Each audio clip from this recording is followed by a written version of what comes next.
Felipe Diderich, a Haitian American, is a writer and photographer whose writings have focused on Cuba and Mexico. Currently, he settles in Florida along with his self-described wacky family. He has published several short stories and has received 4 Pushcart nominations.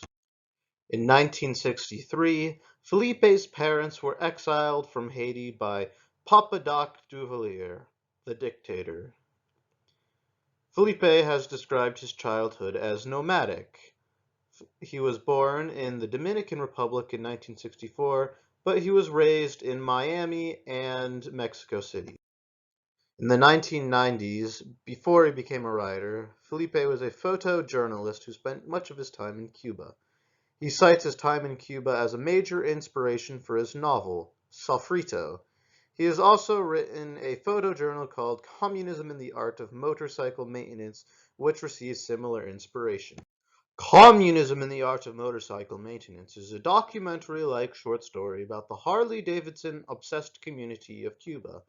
Underneath the story are themes about how people react when liberated from an oppressive economy and, similarly, an overall pro-capitalist message. Diederich himself says his goal for writing stories is to create them as realistic and compelling. To quote him, people can read it for the mystery or the journey into Cuba, or to learn about the many polarizing sides of the US-Cuba political issue, or they can read it because they're foodies and the book revolves around food as a theme. Felipe also shows that he adapts the culture around him and paints that culture into his novels. Since he spent so much of his time as a photographer in Cuba, he was able to talk about life in the streets of Havana, food, and Cuba's broken economy. When discussing his novels, he frequently talks about culture, as if it's an important part of the story. All 3 of his stories display the theme of gender in some major or minor way.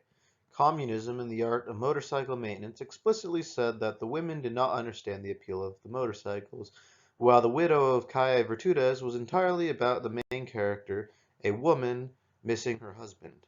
The woman's mental state was entirely dependent upon the men in her life, and when she thought her husband lost, she slept with more men in order to regain balance in her life. His first novel, Sofrito, further discusses gender when it comes to the main character. One of the selling points of his novel is the main character's relationship with women, love, and heartbreak. Quote, end quote. Gender is a very distinct part of cultures, and discussion of the placement of gender in cultures is necessary to bring the culture alive. The Widow of Calle Virtudes is not necessarily a sexist work. The main character, Flor de Maria Lopez's character arc is a paradox. She learns at first that women is better off without men, but at the end of the story she accepts the man that comes back into her life. The story begins with Felipe falsely illustrating to the reader that the marriage is entirely normal and happy. We are meant to feel sympathy for Flora when her husband leaves, and especially when she hears of his death. Slowly afterwards, the patriarchal roots of the marriage are revealed, first through the talk of her friends about their own husbands. The husbands call their wives good-for-nothings, and they even beat them.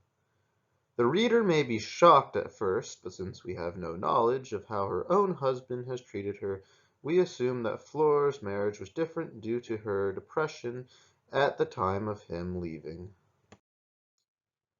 After she falsely believes herself a widow, she is able to be freed from her patriarchal roots and defines herself however she pleases. A great relief is described as coming over her when she hears such information. She sleeps with 2 men and is able to feel freer because of it.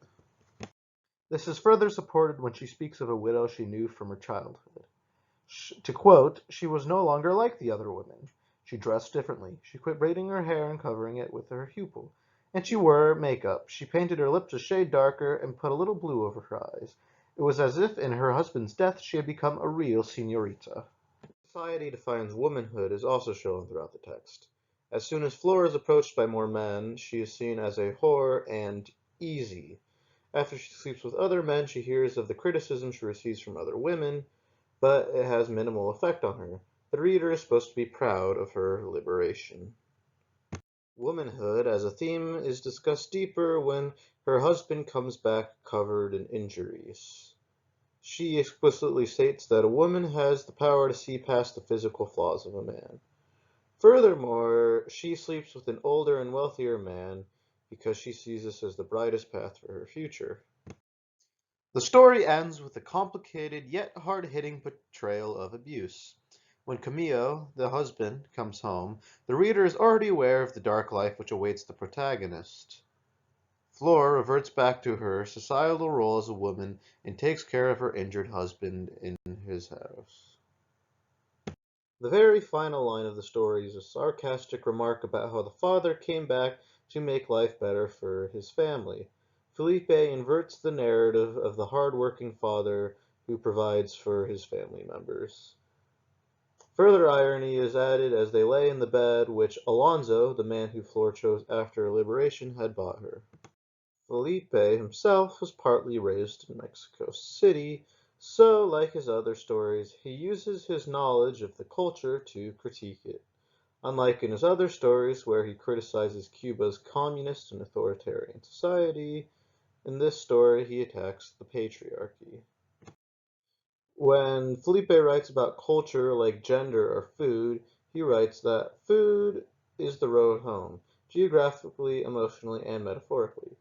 Felipe takes important parts of culture and makes them feel human so that he can bring other parts of the world, which Americans would not be so accustomed to life. When he writes about his book Sofrito, to me the book is about how we make choices based on politics and love. There are forces much greater than us out there, and we fall into these places, into these positions that define us for the rest of our lives. Diderich uses knowledge about human culture to write stories which feel human to us.